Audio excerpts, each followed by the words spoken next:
দেবীকে সৃষ্টি করলেন। মহর্ষি কাত্যায়ন সর্বপ্রথম এই আরাধনা করেন, তাই একে দেবী কাত্যায়নী বলা হয়। মাতা কাত্যায়নী অমোঘ ফলদায়িনী। ভগবান শ্রীকৃষ্ণকে প্রতিরূপে লাভ করবার জন্য গোপীগণ এই কালিন্দী যমুনার তীরে তার আরাধনা করেছিলেন এবং তিনি ব্রজমণ্ডলের অধিষ্ঠাত্রী দেবীকে প্রতিষ্ঠিত। এর রূপ অতি সুষমামণ্ডিত এবং দিব্য, কার্যবর্ণ স্বর্ণের ন্যায় উজ্জ্বল ভাস্কর। তিনি চতুর্ভুজা, কাত্যায়ন চতুর্ভুজা। আমাদের জগদ্ধাত্রী ইনিও কিন্তু চতুর্ভুজা। মাতার দক্ষিণের ওপর হস্তে অভয় মুদ্রা এবং নিচের হস্তে বড় মুদ্রা। অভয় মুদ্রাটা কি? অভয় মুদ্রা এরকম হাতটা এমন ভাবে, এটাকে অভয় মুদ্রা বলে। আর আঙুলটা যখন আমাদের অনামিকার নিচে যায় তখন এটা বড় মুদ্রা হয়। তো এই মায়ের কৃপা না হলে একজন প্রায়ই কোন এক ব্যক্তি মামা মামা বলে ডাকেন, কারণ তার পূর্বের জন্ম আলোচনা হয়েছিল সে শাক্তোপাসক মামা। কিন্তু দীক্ষা দিতে এসেছেন একজন কৃষ্ণ ভক্ত, তার কৃষ্ণ মন্ত্র দিয়েছেন, কিছুদিন পরেও তিনি মামাই করেন। কেন? তার যে সংস্কার তিনি মামাই করেন। তখন সে গুরুদেব এসে বলছেন, কি ব্যাপার, আমি তোমার কৃষ্ণ মন্ত্র দিয়েছি কিন্তু তুমি মামা করছো, সবসময় মামাই করছো। বলছে, হ্যাঁ, আমি মামা বলে আমার মায়ের কাছে প্রার্থনা করি, মা তোমার তো 10 হাত, মা 10 দিক তো তোমারই, তুমি 10 দিক এই দুর্গ করেছ।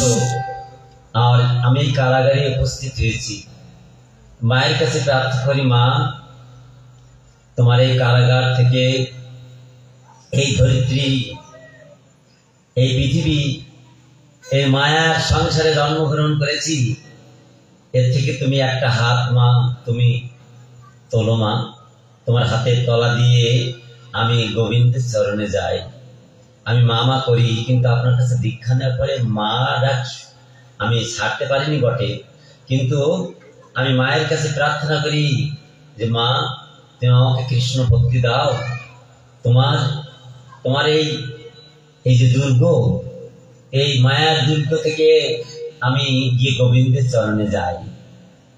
দেখুন, আমরা দেখলাম এই যে এই মা দুর্গার 2 হাত, তিনি হলেন শৈলপুত্রী। শৈলপুত্রী কি পূর্বে জন্মে প্রজাপতি দক্ষ কন্যার তিনি সতীতে নাম ছিল তার। আর সেই সতী জানেন যোগাগ্নির দ্বারা দেহ ভূষীভূত করেছিলেন। পরজন্মে তিনি পর্বতের কন্যা, হিমালয়ের কন্যা শৈলপুত্রীকে জন্মগ্রহণ করেছিলেন। এই জন্য তার নাম হলো শৈলপুত্রী, দুর্গার আর এক নাম। দ্বিতীয় হলেন, ইনি হলেন ব্রহ্মচারিণী।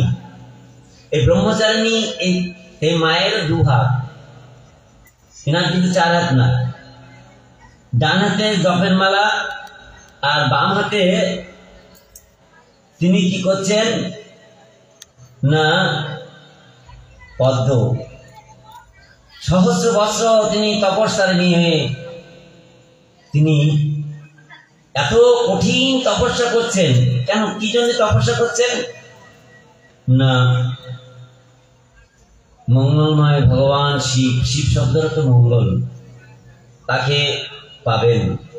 100 বৎসর ধরে তিনি শাকাহার করেছেন, কঠিন ভাবে তপস্যা করেছেন খোলা আকাশের নিচে।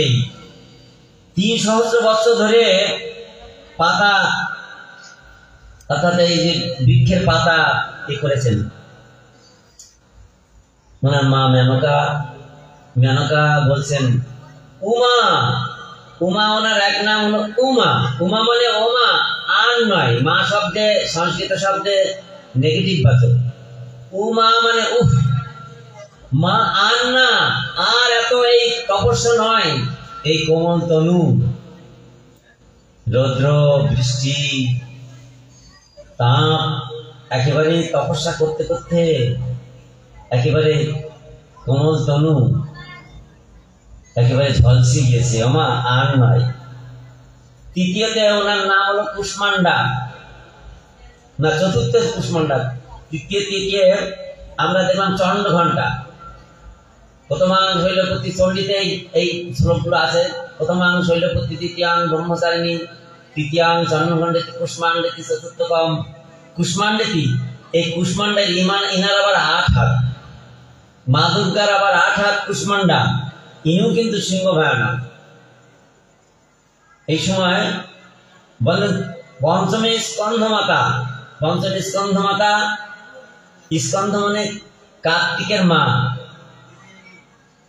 পঞ্চমী স্কন্ধ মাতা, প্রথমাং শৈলপতি, দ্বিতীয়াং ব্রহ্মচারিণী, তৃতীয়াং